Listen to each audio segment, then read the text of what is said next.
Hi, I'm Steve Hoekstra, and I am the State Director of Missions in Western Colorado and the Director of the Western Colorado office and the Director for the Resort and Leisure Ministries for Colorado.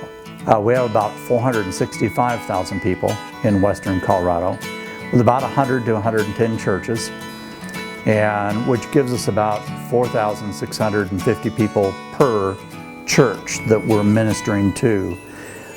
In Denver, I think you'd have to double or triple that. My name is Mark Baker, and I pastor two ministries here in Southwest Colorado. I pastor the Baptist Chapel and also the Southwest Cowboy Church. I got involved in church planning because it's something I believe in. I believe in starting new churches. We need new churches with people groups. We need churches that can relate to cultures and situations that aren't presently being addressed. And like with Cowboy Church, we have people that won't attend a traditional church, and they don't want anything to do with what they perceive as church. And so the Cowboy Church is a wonderful bridge to get them to the Lord and to get a relationship with Jesus. And then you can go from there. You can disciple them and work with them, but it's a great means to do that. And out here in Western Colorado, you know, we have a lot of different kinds of people, which is great. I love that.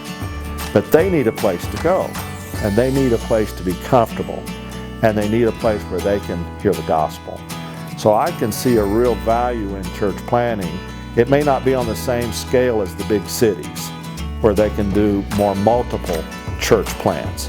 But it doesn't change the fact that it's still important, because God is concerned about our rural areas. He's concerned about all areas. And our agricultural rural areas are important too. And we are here at Rico because we've planted a church, or we're starting the process of planting a church here, and it's been fantastic so far. The things that God has done has just been amazing.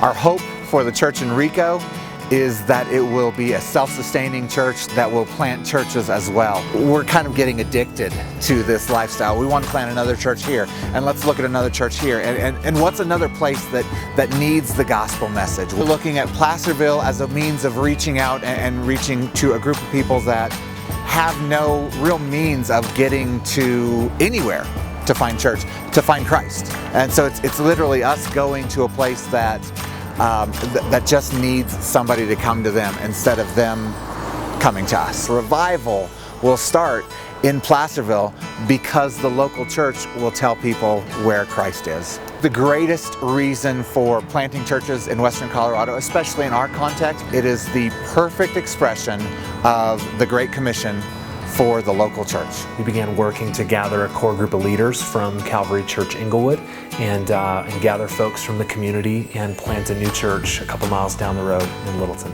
Every church has been given the mandate to go and create new disciples and to start new churches.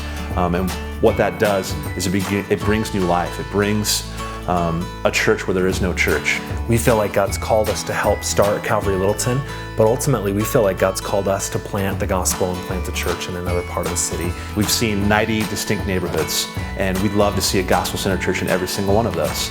So we don't feel like making disciples and planting churches is some crazy calling that a church someday has when they've reached a certain level of maturity or whatever. We just feel like it's the essential call that God's given to His people in the church. Each church is going to be a little bit of risk, because there's going to be something involved that's going to be scary. We can expect that Satan's going to be right there trying to thwart it. And so we're in a battle, we're in a war, and we can expect to fight. The gospel transforms everything about us.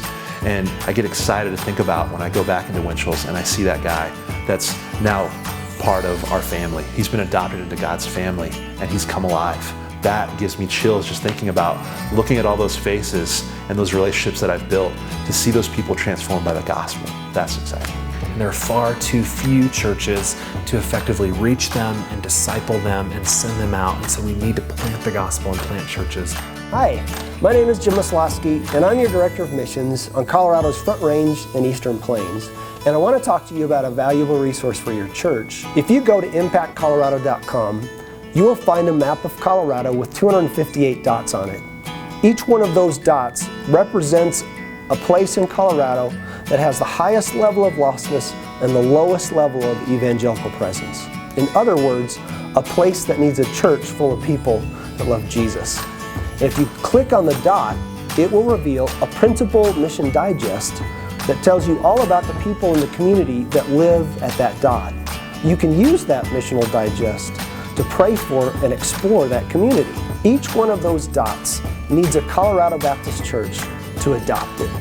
Pray for it and share the gospel into it to see if that community is ready for a new Bible study that might lead to a new church. You know as well as I do, we have a Savior that's in the business of taking the smallest that we have and turning them into really big things. And so whether your church is in a rural, an urban, a suburban setting, or anything in between, you have something to offer to a church planting probe or a church plant. My encouragement to you is go to impactcolorado.net, look at some dots, and ask the Lord of the harvest which dots He would like your church to adopt. Then contact your regional church planting catalyst and ask them how you can contribute to a new church plant or a church plant probe. Thanks so much for letting me serve you as your missionary, and I look forward to seeing you in the harvest field.